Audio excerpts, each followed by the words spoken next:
Dear friends, viewers and students, in this video lecture I am going to start next topic, ordered pairs. Set theory set का concept study करने के बाद आप ordered pair के बारे में सब डिस्कस करेंगे। ऑर्डर्ड पेयर होता क्या है? What is ordered pair?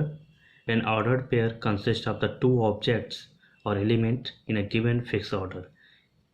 Actually इसमें क्या होता है कि दो ऑब्जेक्ट या एलिमेंट किसी पार्टिकुलर ऑर्डर में होते हैं, उनका ऑर्डर चेंज नहीं कर सकते हैं।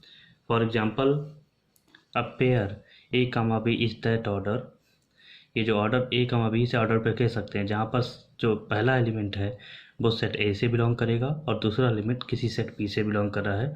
ए भी यहाँ पे कोई भी दो सेट है, तो ये जो ए कामा बी रिलेशन है इसको बोलते हैं हम लोग ordered pair.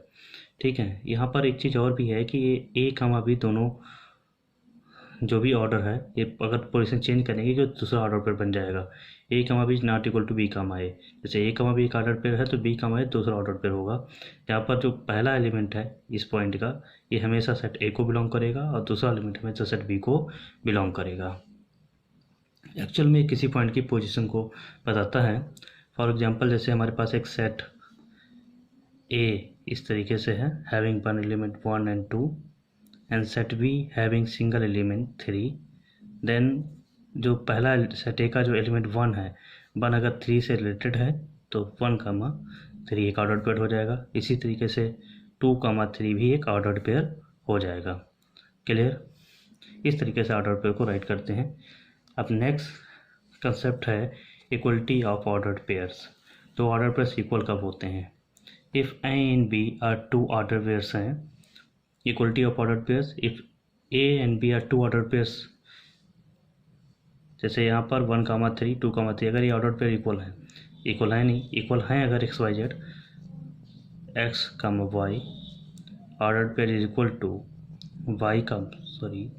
Z comma W, इस तरीके से इक्वल है, then X must be equal to Z and Y must equal to W. जब ऐसा होगा तभी ये दोनों ऑर्डर पेयर इक्वल होंगे। भाई यहाँ पर मैंने राइट किया है, if A1, B1 equal to A2, B2, if and only if A1 must be equal to A2 and B1 must be equal to B2। यानी कि दो ऑर्डर पेयर तभी इक्वल होंगे जब उनका फर्स्ट एलिमेंट करस्पॉन्डिंग टू दूसरे order pair के element के इक्वल होना चाहिए और second element second order pair के एलिमेंट के इक्वल होना चाहिए। अब हम कुछ एग्जांपल्स करेंगे इस कंसेप्ट पे। Find the value of A and B if 3a minus 2, b plus 3 इक्वल टू 2a, 2a minus 1, 3 दोनों इक्वल हैं तो ए और बी की वैल्यू फाइंड आउट करनी है। सॉल्यूशन ऑफ 1 हेयर ऑलरेडी आपको प्रोवाइड है, 3a minus 2 b plus 3 ए ऑर्डर्ड पेयर इक्वल है 2a minus 1, 3 के। Therefore ये इक्वल है, it means it implies that 3a minus 2 must be equal to 2a minus 1 and b plus 3 is equal to 3। Already equal बोला है तो first order pair का पहला element second element के equal होगा और सेकेंड एलिमेंट सेकेंड एलिमेंट्स के equal होगा आपस में। तो यहाँ से इसे लीनियर इक्वेशन है, सिंप्लीफाई कर लीजिए, -1 + 2 a इक्वल टू 1। इसी तरीके से b इक्वल टू आपका हो जाएगा 0। नेक्स्ट है इफ़ x + 1, 1, जो नेक्स्ट पहला एग्जांपल हो गया। नेक्स्ट एग्जांपल में बोला है if x + 1, 1 equal to 3, y - 2 then find the values of x and y। Here x + 1, 1 equal to 3, y - 2 then find the values of x and y। Already equal बोला है, it implies that x + 1 equal to 3 and 1 equal to y - 2, दोनों हो जाएंगे relation. अब दोनों relation x Y में यहाँ से x इक्वल टू 2 ऑब्टेन हो जाएगा और यहाँ से y इक्वल टू 3 ऑब्टेन हो जाएगा। इस तरीके से ऑर्डर पे अगर इक्वल हैं तो उनके करस्पॉन्डिंग एलिमेंट्स इक्वल होंगे। अब हम लोग बात करेंगे कार्टेशियन प्रोडक्ट ऑफ सेट्स की। कार्टेशियन प्रोडक्ट ऑफ सेट्स, अभी हम लोगों ने ऑर्डर्ड पेयर के बारे में डिस्कस किया था। ऑर्डर्ड पेयर को समझना ज़रूरी था कार्टेशियन प्रोडक्ट को समझने के लिए, इसलिए अब हम कार्टेशियन प्रोडक्ट की बात करेंगे। Given two non empty sets P and Q the cartesian product P cross Q is the set of all ordered pairs of elements from P and Q। यानी कि अगर कोई दो सेट्स हमारे पास P और Q हैं तो उनका Cartesian product A cross P, उनका Cartesian product P cross Q से रिप्रेजेंट किया जाएगा। और that is also a set of, पर एक सेट किसका होगा? सारे ऑर्डर्ड पेयर्स का सेट होगा, जिसमें पहले सेट के एलिमेंट से दूसरे एलिमेंट से रिलेटेड होंगे। तो P cross Q is given by is equal to ordered pair P comma Q such that P belongs to capital P and small q belongs to capital Q। इस तरीके से ordered pair को हम लोग Cartesian product को हम define करते हैं। अब यहाँ पर मैथमेटिकली एक एग्जांपल कंसीडर कर रहे हैं।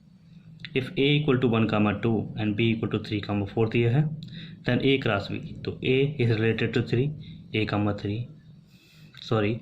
1 is related to 3, 1, 3 and 1 is related to 4, 1, 4, 2 is related to 2, 3 and 2 is related to 4, 3, 4। इस a cross b cartesian product हम लोग एरो डायग्राम से भी राइट कर सकते हैं। इसके लिए एक ये a हो गया, दूसरा v, इसमें 1 और 2 दो एलिमेंट है, इसमें 3 और 4। तो 1 का एक बार 3 से और एक बार 4 से, 1, 3, 1, 4, एक बार 2 का 3 से, 2, 3, 2, 4। इस तरीके से ये रिलेटेड होगा। इसको हम एरो डायग्राम बोलते हैं।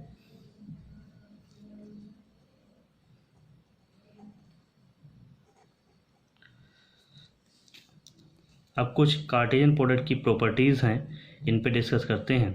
कुछ पॉइंट्स हैं, इन पे क्लियर कर लेते हैं।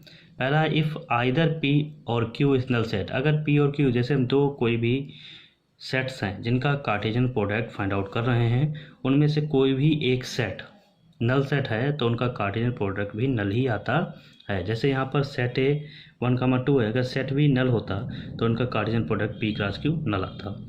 ठीक है।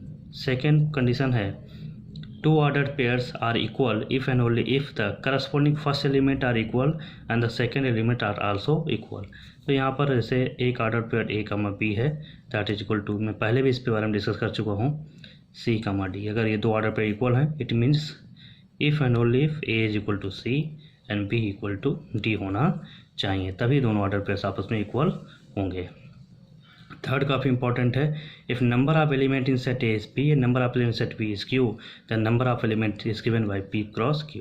जैसे अगर सेट A हमारे पास है जिसमें नंबर ऑफ एलिमेंट कितना था, अभी हमने एग्जांपल जो किया था 1, 2 and set V having 3, 4, 2 element, तो number of element in set A is 2, number of element in set B is 2, then number of element in A cross B equal to 2 cross 2 that is 4। अगर हम A cross B निकालें, Cartesian product निकालें, तो निकलेगा 1, 3, 1, 4, 2, 3 and 2, 4। तो देखिए इसमें 4 elements हैं और ये वेरीफाई भी हो गया, clear. Fourth, A cross A यानी कि 3 सेट का ट्रिपल क्रॉस प्रोडक्ट है, that's given by A, B, C ordered pair में, such that A, B, C belongs to capital A, where A, B, C is called the ordered triplet. इसको क्या बोलते हैं? Ordered triplet बोलते हैं। ठीक है, यानी कि पहले 2 का निकाल लेंगे, फिर नेक्स्ट का फाइंड आउट करेंगे। आई होप आपको Cartesian product of sets clear हुआ होगा। कार्टेशियन प्रोडक्ट ऑफ सेट के बाद हम लोग स्टडी करेंगे रिलेशन ऑफ सेट्स की। By the help of this video, you are able to understand the ordered pair of the set and Cartesian product of the sets। और Cartesian product में कुछ points हैं, 2 ऑर्डर पेयर कब equal होते हैं, ये clear हो गया। Cartesian product of sets clear हो गया, ऑर्डर पेयर क्लियर हो गया। 3 टॉपिक आपके क्लियर हो जाएंगे। ये वीडियो हेल्पफुल है class 11th mathematics NCERT book exercise 2.1, इसकी हेल्प से आप आसानी से सॉल्व कर सकते हैं। अब लोग हम नेक्स्ट कंसेप्ट नेक्स्ट वीडियो में डिस्कस करेंगे, रिलेशन ऑफ सेट्स। वो काफ़ी इंपॉर्टेंट है, that is equally helpful for 11th class and 12th class also. Thanks for watching.